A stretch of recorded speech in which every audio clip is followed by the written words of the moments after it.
Hello everyone. आज मैं आपके लिए लेकर आई हूँ पिज़्ज़ा बनाने की रेसिपी। अगर आप भी घर पर परफेक्ट पिज़्ज़ा बनाना चाहते हैं तो ये रेसिपी आपके लिए है।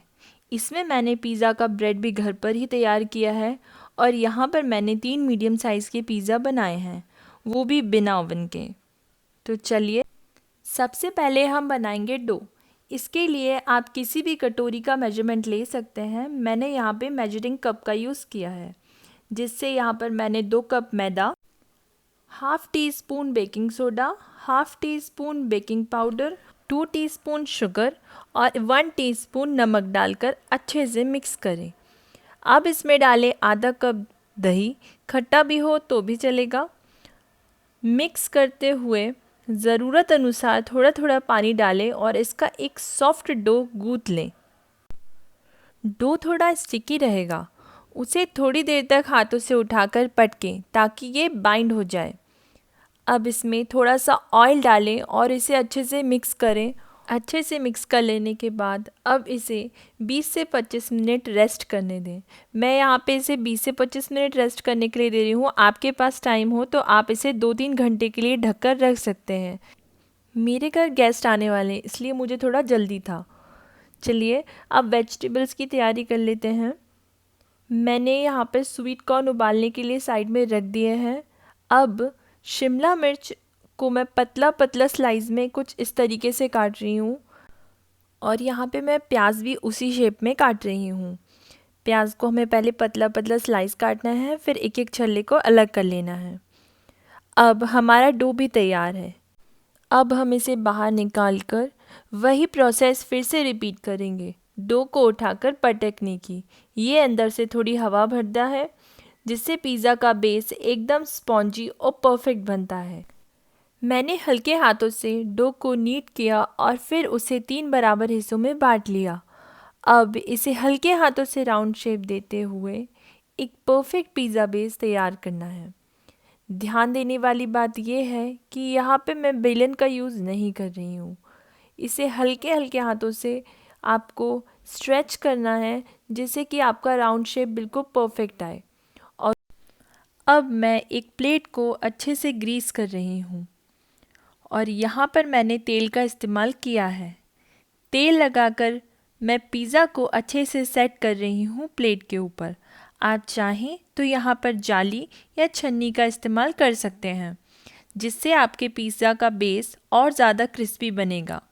ये एक छोटी सी टिप है मेरी तरफ से आपके लिए, इसे ज़रूर ट्राई करिएगा।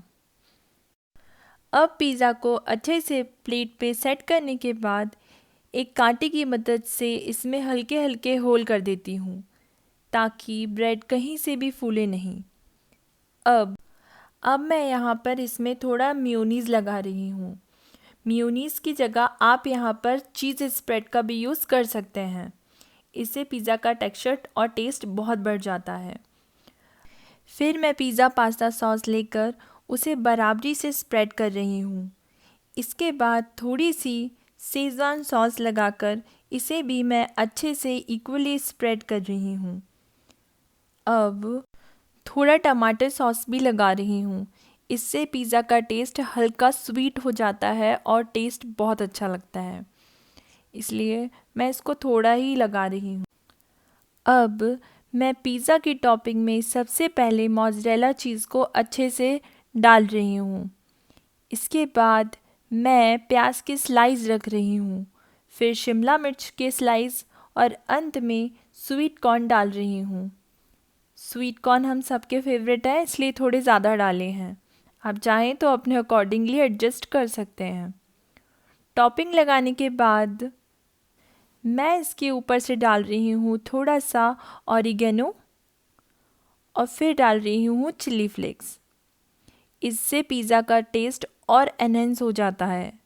फिर मैं ऊपर से थोड़ा सा और मोज़रेला चीज़ डाल रही हूँ और फिर ऊपर से डाल रही हूँ oregano and chilli flakes.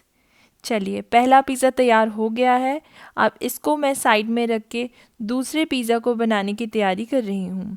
Same उसी प्रोसेस को रिपीट करते हुए मैंने अच्छे से स्ट्रेच करते हुए दूसरे बेस को भी प्लेट पे रख लिया। रख लेने के बाद फोक की हेल्प से उसमें अच्छे से होल कर दिए। अब सबसे पहले pizza pasta sauce, tomato ketchup और मेयोनी लेकर सबसे पहले इन तीनों को मिक्स कर लिया। मिक्स करने के बाद इक्वली स्प्रेड कर दिया। इसके बाद मैं ऊपर से डाल रही हूँ ऑरिगेनो, चिली फ्लेक्स और ढेर सारा चीज़, फिर शिमला मिर्च और प्याज। इसमें मैं स्वीट कॉर्न को स्किप कर रही हूँ और ऊपर से डाल रही हूँ ऑरिगेनो, चिली फ्लेक्स और फिर ढेर सारा और मोज़रेला चीज़, और फिर से डाल रही हूँ ऑरिगेनो एंड चिली फ्लेक्स। ये ऊपर से बहुत सुंदर दिखते हैं। इसी प्रोसेस को फॉलो करते हुए मैंने तीसरा पिज़्ज़ा भी तैयार कर लिया।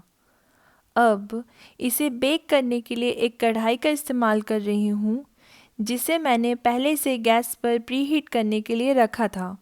सबसे पहले मैंने कढ़ाई में नमक डाला और उस पे एक स्टैंड रखकर कढ़ाई को मीडियम टू स्लो फ्लेम पर 10 मिनट के लिए प्रीहीट किया।